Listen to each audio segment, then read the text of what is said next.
Padre celestial, Padre bueno, Padre misericordioso, en el nombre de Jesús te damos gracias por este día tan maravilloso, tan especial. Señor, antes de ir a tu palabra, lo que tú tienes para nosotros, quiero presentar delante de ti cada uno de estos motivos de oración, y especialmente este bebé Miguel, Señor, Cárcamo, que ha sido operado de su corazón tan pequeño, tiene 20 días de vida.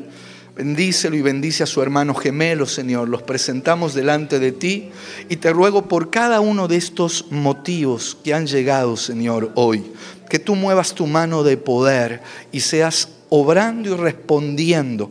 Te damos gracias, Señor. También te rogamos que en esta hora seas destilando tu palabra sobre nosotros. Necesitamos oír tu voz.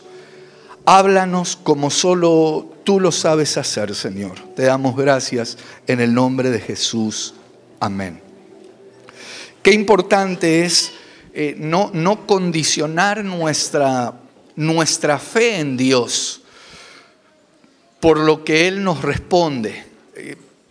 Espero hacerme entender en esto. Dios siempre tiene lo mejor para cada uno de nosotros. Solo que a veces la respuesta de Dios no llega en el tiempo que nosotros creemos que tiene que llegar. En otras ocasiones la respuesta de Dios no es la que nosotros esperábamos. Y eso hace que muchas personas comiencen a cuestionar su relación con Dios o la manera de obrar de Dios, o yendo más profundo, ¿será que Dios existe? A mí me lo han planteado. Es más, ayer hablábamos con un grupo de hermanos, estábamos en una reunión y en un momento me recordaron dos nombres. ¿Se acuerda de fulanito? Me dijeron, me dijeron que está totalmente apartado de las cosas de Dios. Ahora, mientras hablábamos, yo les dije, miren, yo creo que muchas cosas que se dan es producto de desconocer la palabra. Porque cuando la palabra habla de los días, entre paréntesis les digo, Dios es muy claro con respecto a los días que estamos viviendo, a estos tiempos cruciales, tiempos decisivos que estamos viviendo. Y Dios es contundente acerca de lo que va a suceder justamente en los postreros tiempos y sobre todo a medida que la venida del Señor se acerca. Justamente el Señor, cuando escribe en la segunda carta que les envía a los tesalonicenses, en el capítulo 2, no es el tema, aunque yo creo que todo tiene que ver, porque todo lo que viene de parte de Dios tiene que ver con todos los temas que Dios quiere dar y hablar a nuestras vidas. Y justamente en segunda de Tesalonicenses, capítulo 2, hay un versículo, el versículo 3. Mirá cómo dice la palabra en este pasaje. Nadie os engañe en ninguna manera. No solo dice nadie los engañe, sino que nadie los engañe de ninguna manera o en ninguna manera. Porque no vendrá, está hablando de la venida del Señor Jesucristo, sin que antes venga la apostasía y se manifieste el hombre de pecado, el hijo de perdición. Luego dice, el cual se opone y se levanta contra todo lo que se llama Dios o es objeto de culto, tanto que se sienta en el templo de Dios como Dios, haciéndose pasar por Dios. Me interesa el versículo 3, el versículo anterior, porque dice que no vendrá antes de que venga la apostasía. ¿Saben lo que es apostasía? Apostasía es aquel que devuelve algo, que entrega algo que tenía, desde luego. Porque si no lo tenía, no lo puede entregar. Es lo mismo que yo aquí les diga, devuelvan el $1.000.000 que tienen en casa. Nadie levanta la mano. Pero ¿por qué no? Ni siquiera pueden pensar en devolverlo. ¿Por qué? Porque no lo tienen. La apostasía tiene que ver con devolver algo que se tenía. En este caso se está refiriendo a la fe.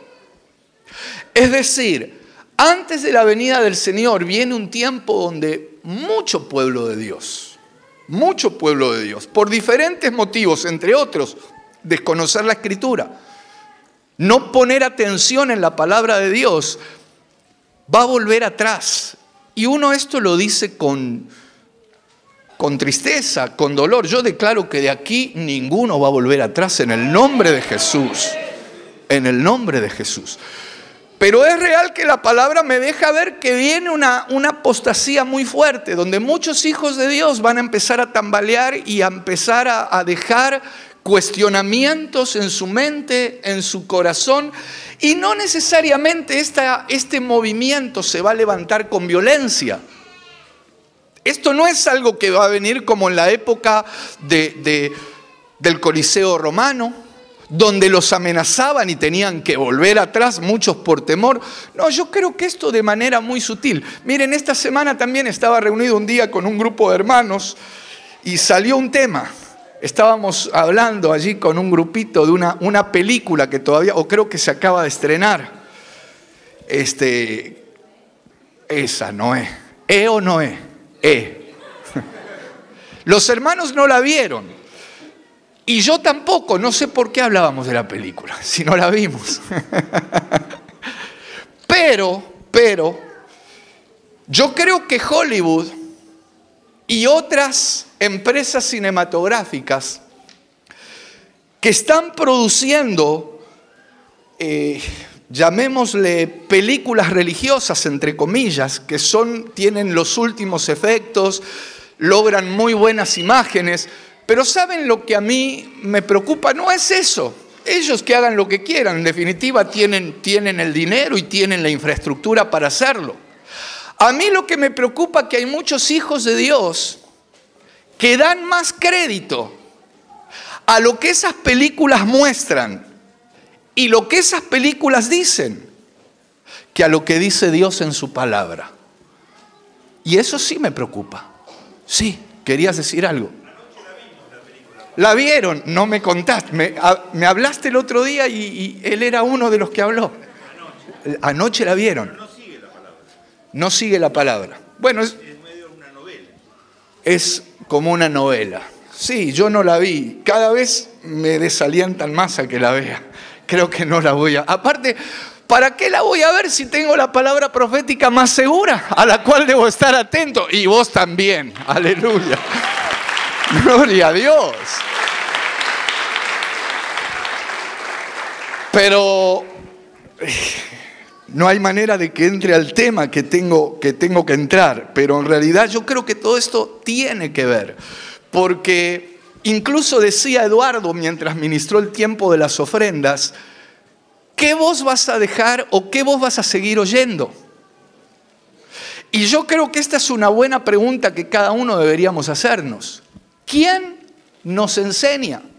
Porque Hollywood puede enseñar. Yo digo Hollywood, hermano, ahí aparecen todas. Son un montón de empresas que se dedican a producir grandes éxitos y sobre todo cuando se meten en algunas cosas que tienen que ver con la palabra de Dios, que lo que buscan ellos es tener un éxito. Yo no estoy en contra de eso, pero el tema es ¿quién te enseña? ¿Quién nos enseña a nosotros? Porque la segunda pregunta que hizo el Señor allí en el Edén, y yo creo que es una pregunta que va dirigida a toda la humanidad, esa pregunta que le hizo a Adán cuando le dijo, ¿quién te enseñó? ¿Quién te enseñó? Puede enseñar Hollywood, puede enseñar maestros que hablen conforme a lo que ellos quieren hablar. Dice Primera de Timoteo capítulo 4, búscamelo por favor. Allí dice que también se levantarán maestros. Esto se lo descuento del tiempo si quiere, o yo creo que tiene que ver con el tiempo, con el tema más bien. Pero mirá, Primera de Timoteo capítulo 4, versículo 1. Quiero mostrarte que hay maestros peligrosos. Y dice la palabra que, fíjate, el Espíritu, con mayúscula, es decir, el Espíritu Santo dice claramente que en los postreros tiempos algunos apostatarán de la fe, volverán atrás. ¿De qué manera? Escuchando a espíritus engañadores y doctrinas de demonios por la hipocresía de mentirosos, que teniendo cauterizada la conciencia, bueno, y aquí da la lista. Por ejemplo, dice, prohibirán casarse y mandarán abstenerse de alimentos que Dios creó para que con acción de gracias participasen de ellos los creyentes y los que han conocido la verdad. Yo creo que muchos conflictos que ya se están dando en esta época es porque se oyen muchas voces que se levantan en diferentes lugares, pero yo digo o pregunto, ¿bajo qué parámetros? ¿Cuáles son los parámetros que utilizan para enseñar? ¿Cuáles son los parámetros que utilizan para alzar sus voces? Y aquí es donde tenemos que tener sumo cuidado. Pero así como hay un montón de instrumentos que lo que hacen es desvirtuar, traer confusión, traer ceguera o traer oscuridad, también quiero decirte que sí hay ministerios establecidos por Dios. Ministerios que Dios ha establecido justamente para dar a conocer la verdad de Dios. Ministerios sujetos a la palabra de Dios y al Espíritu Santo. Porque el Señor un día dijo, el otro consolador, Juan capítulo 14, versículo 26, cuando venga el Espíritu Santo a quien el Padre enviará en mi nombre, Él os enseñará toda verdad y les recordará todas las cosas que yo les he dicho. Esto lo dijo el Señor Jesús. Entonces, para ir ya entrando en tema, yo creo, hermanos, que en la palabra de Dios hay misterios. Mira, me está viniendo, hay un versículo en 1 Corintios capítulo 4, también ponelo por favor, lo voy a buscar aquí, versículo 1, que tiene que ver justamente con el tema de los misterios, porque dice el versículo 1, así pues, téngannos los hombres por servidores de Cristo y administradores de los misterios de Dios. Fíjate que dice misterios en plural, porque no es uno. Yo siento, amados, siento una responsabilidad muy fuerte que tiene que ver con administrar los misterios de Dios. Esto acá se abre un portón, no una puerta. Esto tiene muchos significados. Esto tiene que ver, por un lado, con no dar perlas a los cerdos. Espero que se entienda bien esto. No es decir, ya tengo ese misterio, ahora no me para nadie. No, hermanos, porque hay un propósito de los misterios de Dios. ¿Sabes cuál es? Aferrarnos más y más a Él. Este es el objetivo.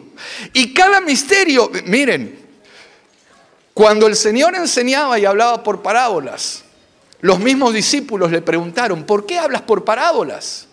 Y Él les dijo, porque a ustedes les es concedido el conocer los misterios del reino, pero a ellos no, a ellos solo por parábolas.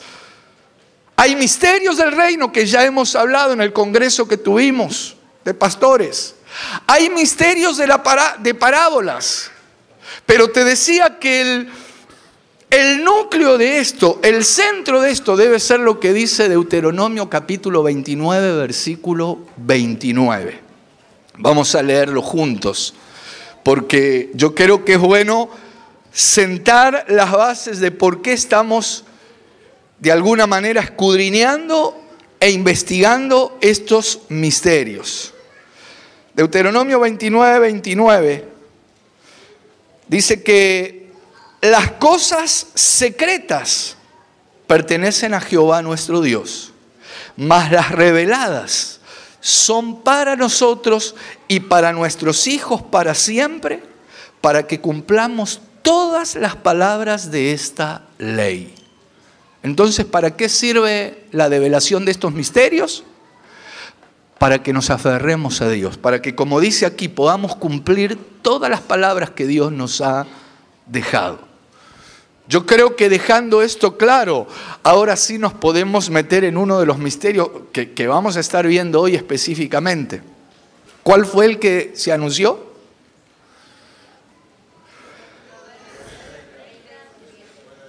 Proverbios 30, vamos a buscarlo en Proverbios, así me ayudan a develarlo juntos.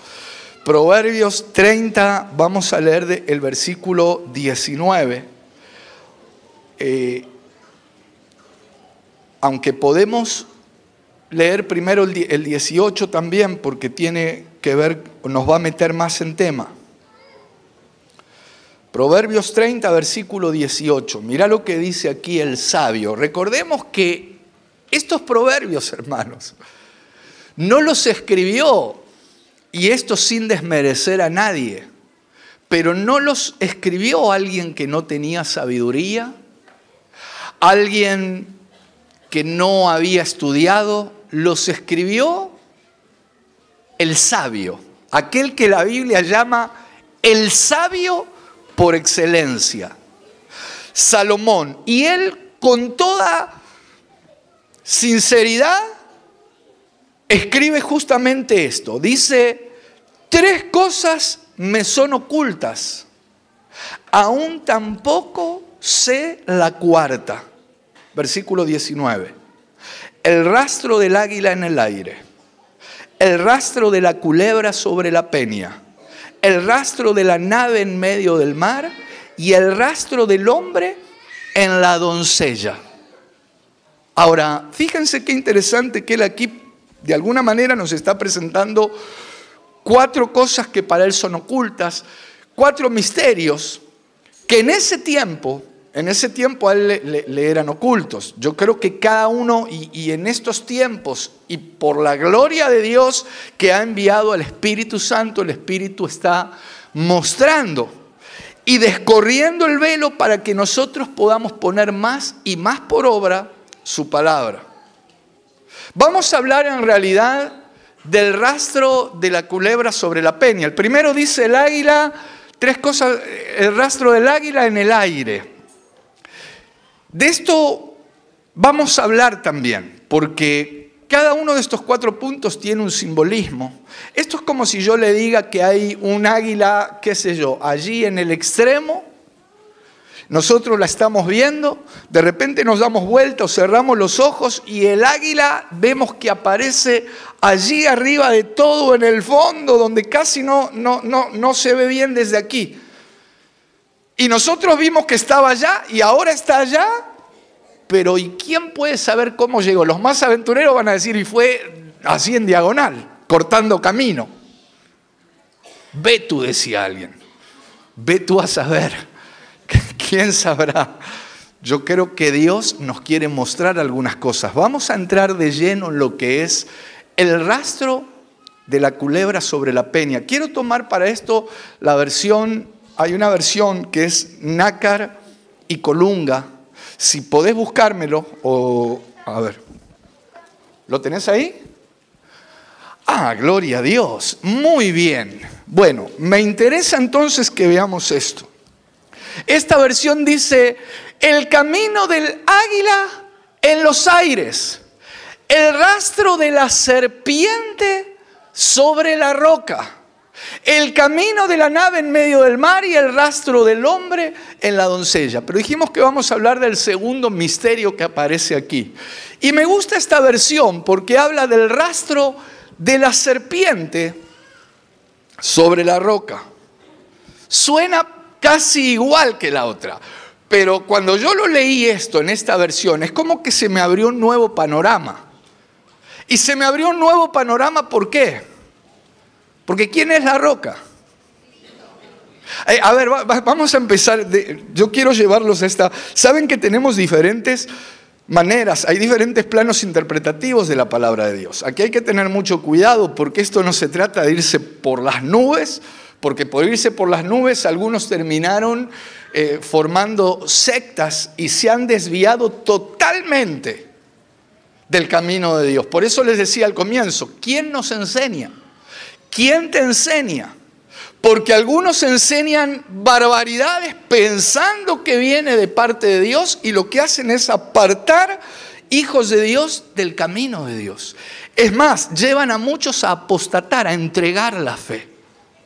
Entonces, si bien Uno leyendo esto a primera vista puede decir, bueno, ¿cómo puede ser que la serpiente que no tiene pies, no tiene patas y se arrastra? ¿Y cuál es el rastro que puede dejar? Pero a mí me interesa ir más a la parte espiritual, amados, porque esto lo podemos ver, o mi anhelo es que así como el Espíritu nos quiere hacer ver en el mundo espiritual que no se ven con estos ojos físicos, pero si nosotros entendemos que la roca eterna es Cristo, nuestra roca de paz es Cristo, que la roca por excelencia es Él. Fíjate qué interesante que dice la palabra de Dios en Isaías 53, que Él herido fue por nuestras rebeliones. Estamos hablando de la roca eterna. Molido por nuestros pecados. El castigo de nuestra paz fue sobre Él. Y por su llaga fuimos nosotros curados. Es decir, por su herida fuimos nosotros curados. Cuando yo estaba estudiando y analizando y pidiéndole al Señor acerca de este pasaje, pude entender primeramente algo. La serpiente tiró a matar. La serpiente tiró para herir, y una herida mortal. Pero ya estaba establecido que Él se iba a dejar herir. ¿Sabes para qué? Para que por su herida y por su llaga nosotros seamos curados y sanados. Yo no sé cuántos se atreven a darle una ofrenda de palmas al Rey. Yo cuando vi esto, hermanos,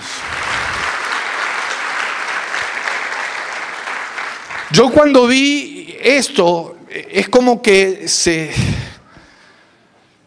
caí, me puse a adorar al Señor. Lo primero que hice. Pero mira, quiero avanzar y quiero mostrarte algo. Acompáñenme a Lucas capítulo 23, porque esto está muy relacionado.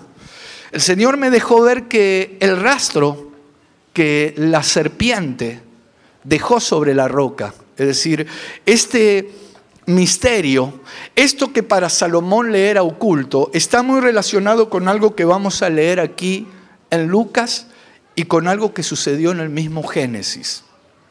Acompáñenme a Lucas capítulo 23. Vamos a leer el versículo 44.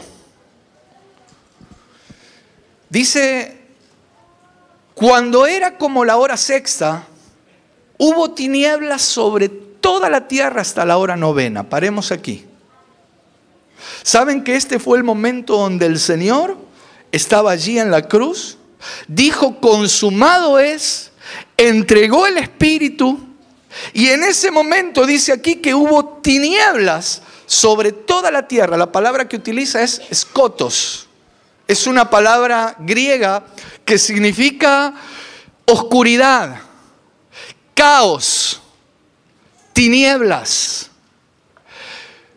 Esta palabra griega es la misma que se utiliza en Génesis capítulo 1, versículo 2. Miren, hermanos, yo les aseguro que cuando estaba viendo todo esto, yo se los comparto y a veces uno hasta no sabe cómo compartir algunos temas, pero a mí me temblaba hasta la mandíbula cuando leía esto. Génesis capítulo 1, el versículo 2. El versículo 1 dice: en el principio creó Dios los cielos y la tierra. Y el versículo 2 dice: y la tierra estaba desordenada y vacía. Vamos a buscarlo. Génesis capítulo 1, versículo 2, porque allí utiliza una palabra hebrea que tiene mucho que ver con esta que les nombré recién. Génesis 1, 2.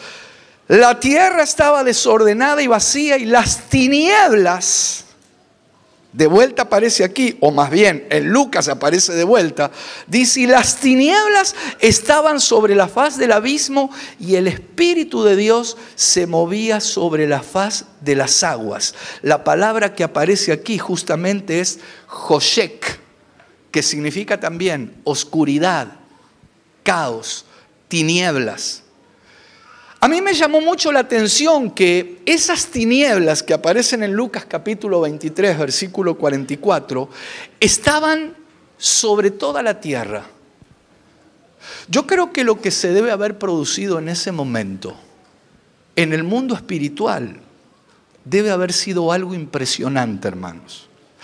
Así como en el principio, cuando Dios había creado, luego de un tiempo, aquí no estamos hablando ni de 6.000 años, ni de 10.000, aquí estamos hablando, hermanos, de tiempos mucho atrás, muy pero muy atrás, donde hubo muchas rebeliones angélicas, de distintas creaciones que originaron que sobre la faz del abismo se produzca oscuridad, tinieblas, caos, hasta que en un momento Dios dijo, sea la luz, y fue la luz.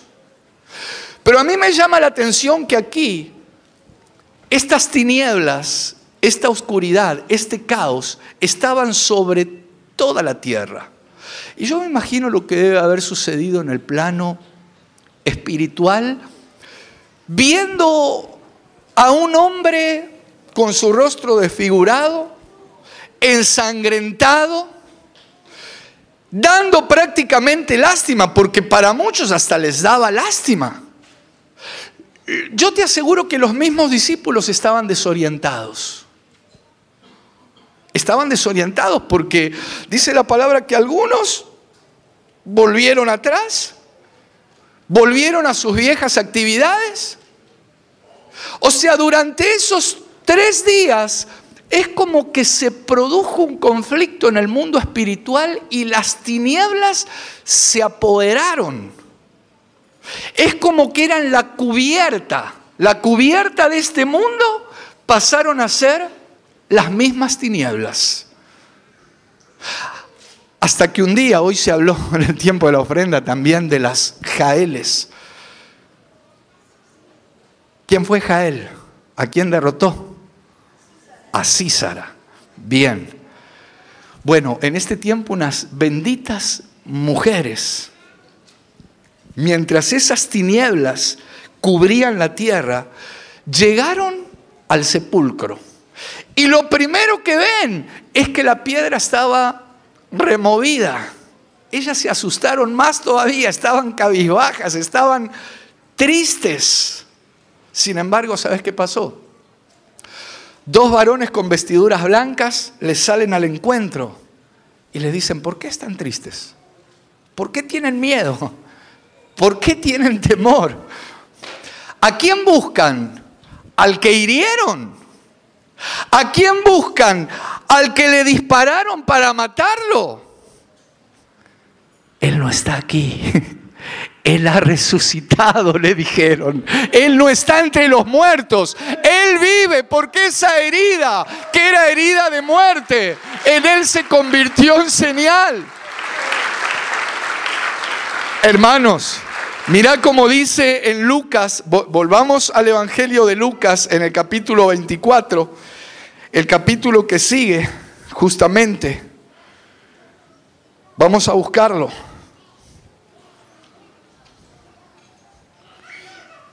Lucas capítulo 4, ¿cuál es?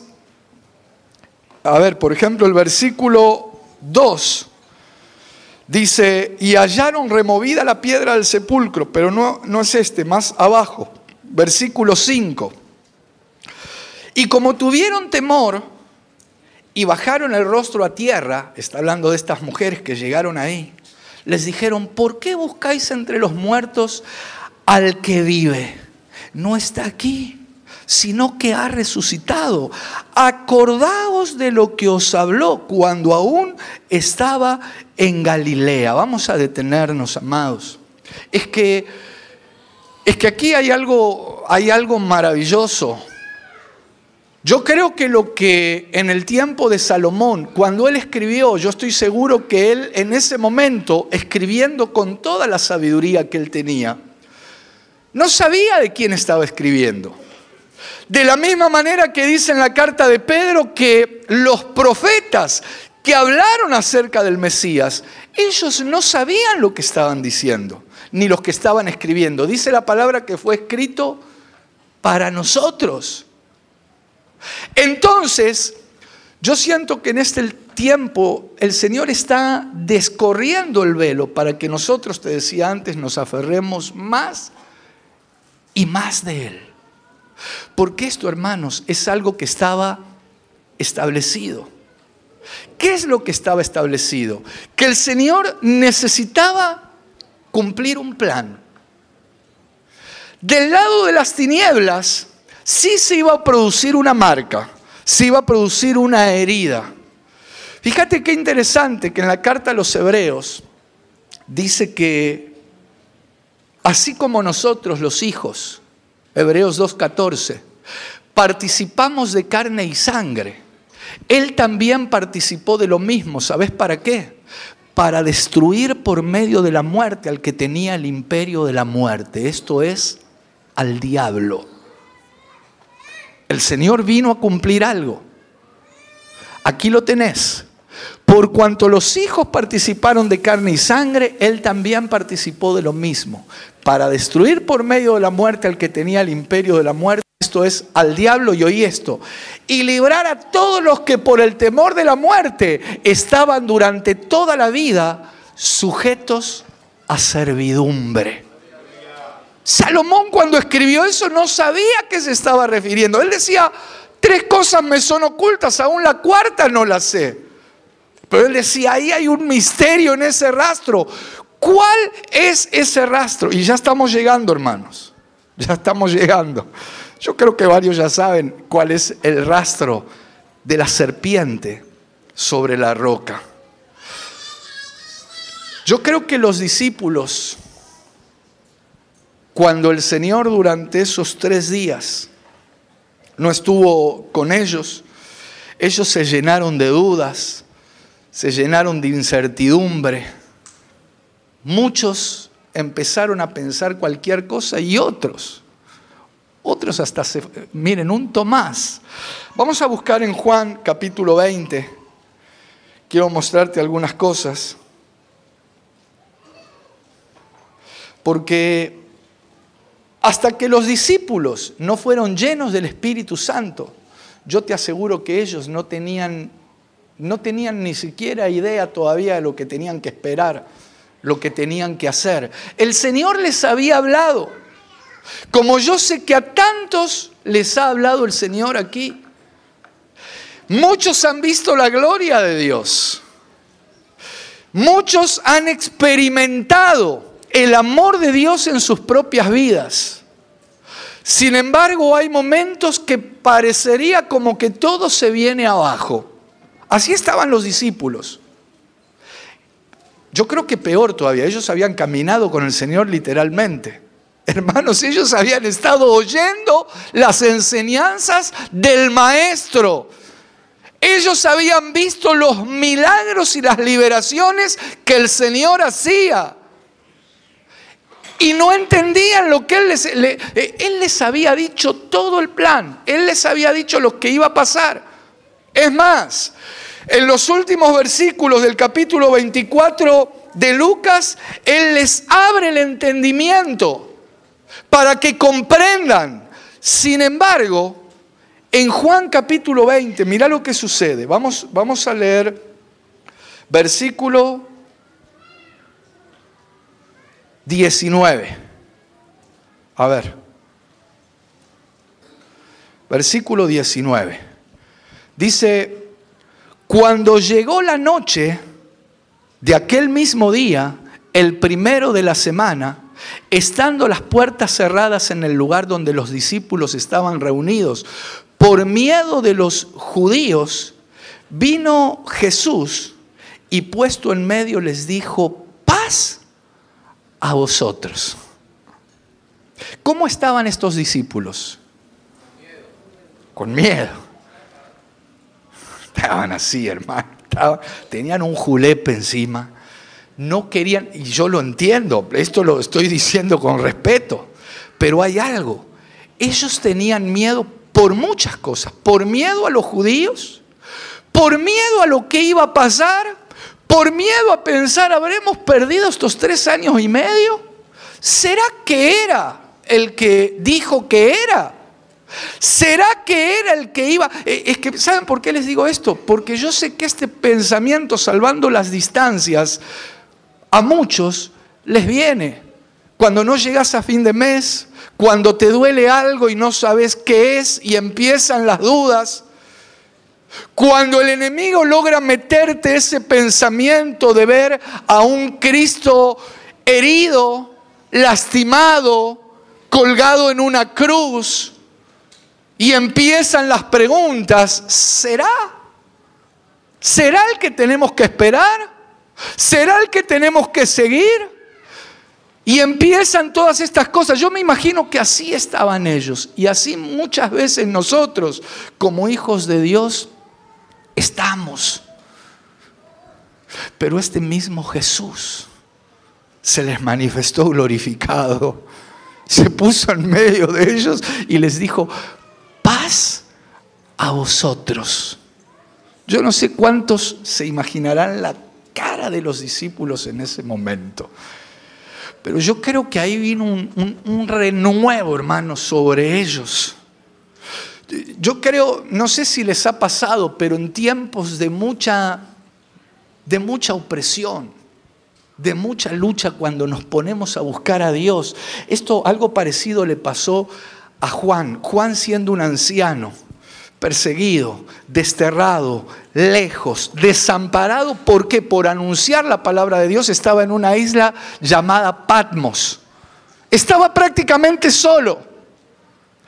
Pero, ¿quién se le manifestó? Se le manifestó el Señor, hermano. Dice Apocalipsis capítulo 1, versículo 17, que cuando él lo vio cayó como muerto, no aguantaba más. ¿Y sabes lo que hizo el Señor?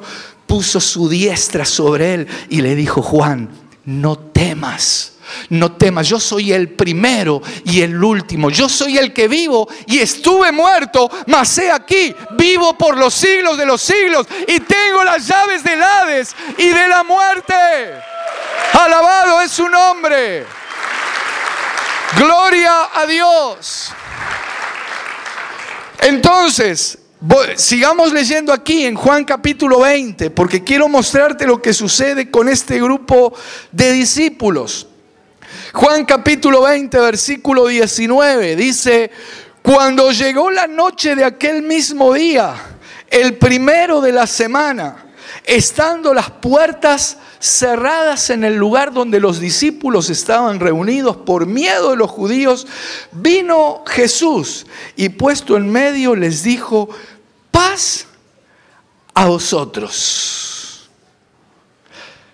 Llevándolo al tema que estamos tratando, ¿será que la serpiente venció? ¿Será que el rastro será que se salió con la suya? Versículo 20, amén. No, claro que no. Versículo 20 dice: y cuando les hubo dicho esto, les mostró las manos y el costado, y los discípulos se regocijaron viendo al Señor. Es decir, el Señor se les manifiesta, ellos se regocijan, pero hubo uno que no había ido a la reunión. En realidad Judas tampoco. Pero ni Judas ni el otro que se quedó viendo. ¿Quién jugaba hoy? Se quedó viendo ese partido y se lo perdió. No. Y mirá lo que pasa. Sigamos avanzando, o vamos unos versículos más abajo. Ya en un instante vamos a terminar, hermanos. Pero yo creo que el Señor ya nos deja ver bien claramente de qué se trata este misterio. ¿Cuál es el rastro? ¿Cuál es la secuela? ¿Qué es lo que ha dejado la serpiente sobre la roca? Fíjate lo que pasa en el versículo 26. Dice: 8 días después estaban otra vez sus discípulos dentro y con ellos Tomás. Llegó Jesús, estando las puertas cerradas, y se puso en medio y les dijo: paz a vosotros. Luego le dijo a Tomás: pon aquí tu dedo y mira mis manos, y acerca tu mano y métela en mi costado, y no seas incrédulo, sino creyente. Oí esto. Entonces Tomás respondió y le dijo: Señor mío y Dios mío. Es como que el Señor le dijo: Tomás, vos creíste que la serpiente me había derrotado. Vos creíste que el disparo, que el dardo, que la herida esa que hizo en ese momento era una herida mortal. Esto es lo que, parafraseado, le está diciendo el Señor a Tomás. Qué equivocado que estás. No es así la cosa. Bienaventurados los que no ven y sí creen. Porque te digo algo, Tomás. Esta ya no es una herida. Ni siquiera es una herida. Es una señal de victoria. Hermanos, esto lo reconoce el mismo. Mira, unos versículos antes. A ver. Versículo 25. Mira lo que dice. Le dijeron pues los otros discípulos, cuando le cuentan a Tomás esta historia: al Señor hemos visto. Él les dijo: si no viera en sus manos la señal de los clavos, y metiere mi dedo en el lugar de los clavos, y metiere mi mano en su costado, no creeré. Tomás mismo reconoció y dijo: si no veo las señales, porque ni siquiera, hermanos, llegaron a ser heridas. Él vino a cumplir algo que ya estaba establecido. Él tuvo que dejarse herir. Es más, Él tuvo que entregar su propia vida. Y cuando parecía que las mismas tinieblas se alzaban con la victoria, cuando parecía que la herida y el rastro de la serpiente se iba, tratémoslo en un lenguaje actual, a adueñarse de la situación, el Cristo de la gloria se levantó y dijo: yo soy la resurrección y la vida. El que cree en mí, aunque esté muerto, vivirá. Aleluya. Gloria a Dios.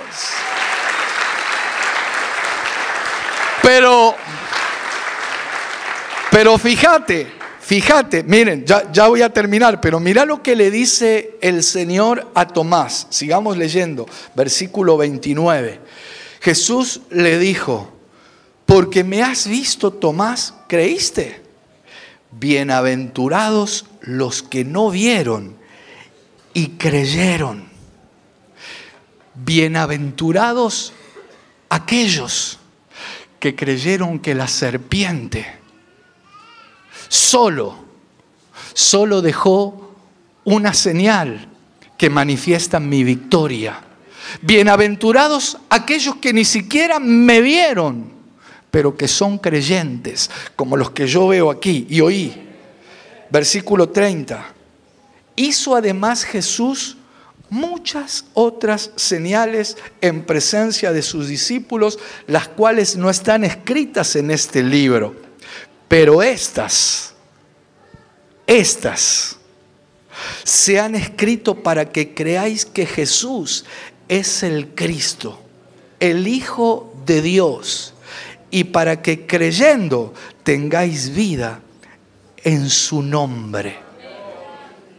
Y yo, relacionándolo al tema, les diría: y para que sepamos que ese rastro que deja la serpiente, o que dejó la serpiente sobre la roca, un misterio, algo oculto, que aún el hombre más sabio que pisó esta tierra con su mente natural no pudo entender, es para que nosotros tengamos la plena convicción de que ese rastro hoy es una señal de la victoria de nuestro Señor Jesucristo. Gloria a Dios.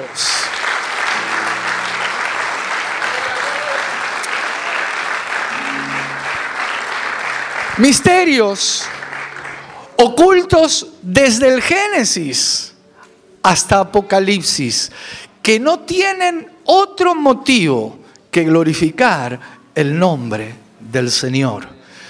Mi anhelo de todo corazón es que el velo, hermanos, sea corrido para que cada vez podamos ver más claramente al Señor, para que cada día nos gocemos más en su obra redentora, para que cada día podamos disfrutar verdaderamente lo que el Señor ha hecho en esa cruz. Hermanos, en esa cruz Él se llevó todo. En esa cruz donde Él vence a la serpiente, como vimos, en esa cruz donde Él es herido por nuestras rebeliones y molido por nuestros pecados, en esa cruz Él nos dio sanidad. En esa cruz Él nos dio libertad. En esa cruz Él nos dio salvación. Uno a veces dice, ¿por qué hay pueblo de Dios que se deja enseñar por maestros que están tan alejados de la realidad? ¿Por qué hay hijos de Dios que dan más crédito a lo que dice una película religiosa o a lo que nos quiere vender Hollywood, a lo que dice la palabra profética más segura, la Biblia, la palabra de Dios? ¿Por qué hay iglesia que se deja llenar la cabeza con chisme y con murmuración en vez de presentarse delante de aquel que derrotó a todo enemigo, a toda oposición? Yo siento que muchos han llegado y esto, miren hermanos, yo creo que mientras caminemos por este mundo, sabemos que hay luchas, hay pruebas. ¿Sabes lo que Pablo nos enseña a través de la palabra? Que a través de muchas tribulaciones vamos a tener entrada en los cielos. Yo no estoy deseando eso para tu vida, para nada. Quiero que cada uno de los que están y los que estamos aquí seamos bendecidos en todo tiempo. Pero tampoco puede ser que ante la menor oposición algunos estén pensando en cualquier cosa. Tampoco puede ser que ante la primera prueba o tormenta o tempestad que se levante, algunos ya estén bajando los brazos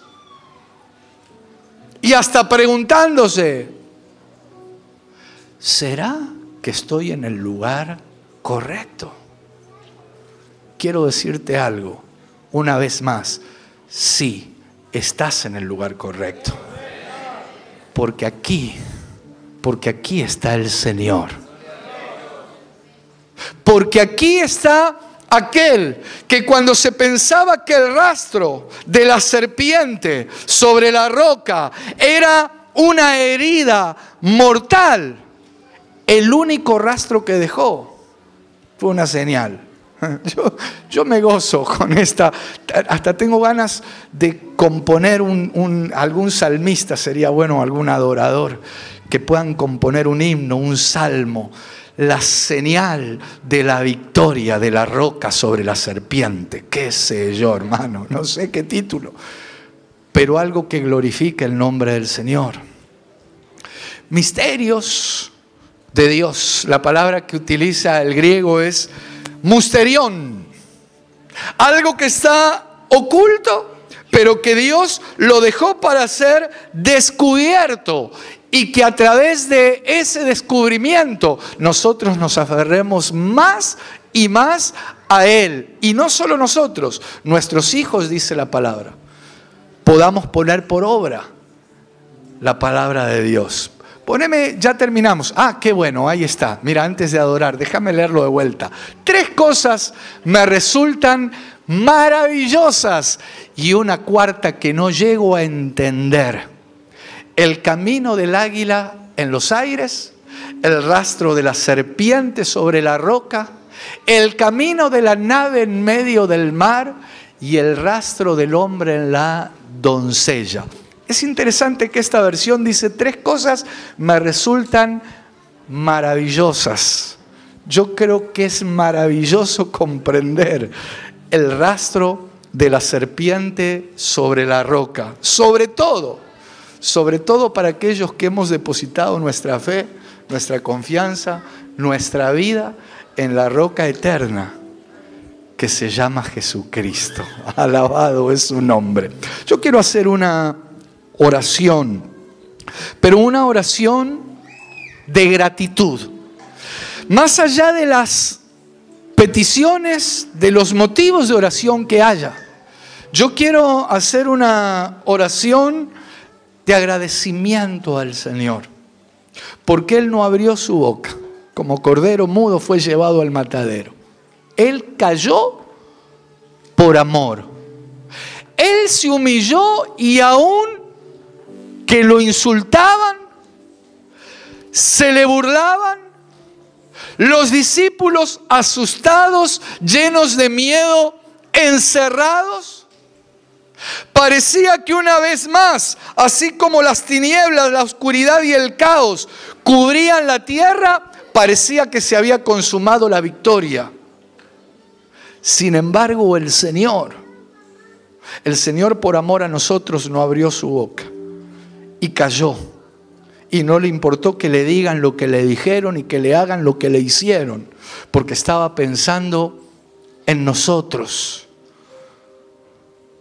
Qué maravilloso que en medio de esa reunión de los discípulos, el Señor se les manifestó y les dijo: paz a vosotros. Puede ser que hoy algunos hayan llegado en alguna condición similar a como estaban los discípulos, con muchas preocupaciones, temores, miedos, dudas. Hoy el Señor quiere darte paz. Él nos quiere decir: no teman. Ninguna serpiente se salió con la suya, ni se saldrá jamás. Yo lo he hecho por amor y yo estoy para bendecirlos. Quiero orar. Aquellos que puedan ponerse de pie, háganlo, porque vamos a darle gracias al Señor. Y vamos a cerrar un instante nuestros ojos. Amado y bendito Padre Celestial, en el nombre de Jesús te damos gracias. Gracias por esto maravilloso que podemos ver a través de tu palabra. El sabio decía: 3 cosas me son ocultas y aún la cuarta no la sé. 3 cosas son maravillosas y entre esas cosas figura el rastro de la serpiente sobre la roca. No dejó una huella de victoria del lado de la serpiente, dejó una señal de victoria del Cristo de la gloria. Te damos gracias, amado Jesús. Gracias porque ese rastro, gracias porque en esa manifestación, Señor, nosotros podemos ver nuestra redención. Podemos ver tu obra consumada a nuestro favor. Queremos bendecirte, Jesús. Queremos darte gracias. Un misterio que tú, por amor, Señor, nos permites comprender, nos estás manifestando. Señor, yo te ruego por cada uno de mis hermanos que ha llegado tal vez como aquellas mujeres llegaron al sepulcro, cabizbajas, temerosas, con incertidumbre, sabiendo que tú ya no estabas más con ellas. Sin embargo, se encontraron con que no había motivo para estar tristes.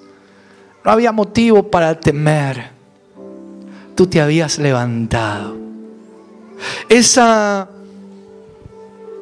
herida que la serpiente te había hecho en el calcañar, Señor, conforme dice la profecía de Génesis, tú le diste la herida mortal. Tú has triunfado, Señor. Tú has vencido, mi Cristo. De la misma manera que a través de ti, Señor, yo declaro que aquí hay un pueblo vencedor. Hay un pueblo capaz de levantarse en tu nombre, Jesús. En tu nombre, Señor.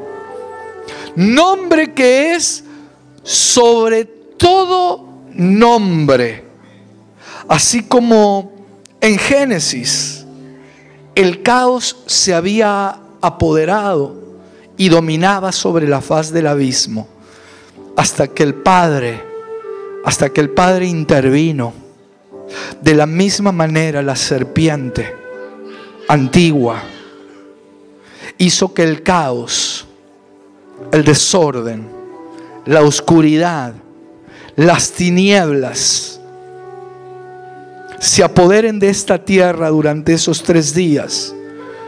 De la misma manera que el caos y la oscuridad y las tinieblas se apoderaron de muchos de mis hermanos y de mi propia vida durante mucho tiempo, hasta que un día tú, Señor, dijiste basta, hasta aquí, y te manifestaste a nuestras vidas y nos trajiste luz y fuiste ordenando todas las cosas. Gracias, Señor. Gracias porque podemos presentarnos delante de ti.